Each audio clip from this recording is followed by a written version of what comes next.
بار دیگر سلام علیکم هموطنان عزیز. همه ترک خانه و در کرده ایم، ترک فرزندان و مادر کرده ایم. ترک کرده کسب و کار را در وطن، در روسیه کار را سر کرده ایم. جمله شاگردان و هم استادها، ترک مکتبها و دفتر کرده ایم.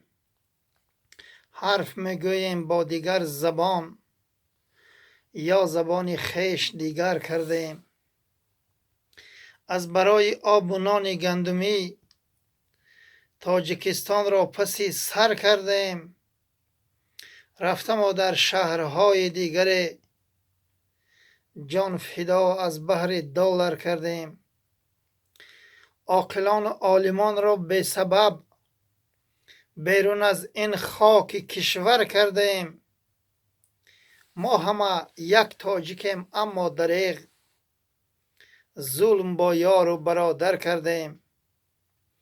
دیده و بشنیده هر یک عیب خویش، چشم کور و گوش را کر کرده ایم.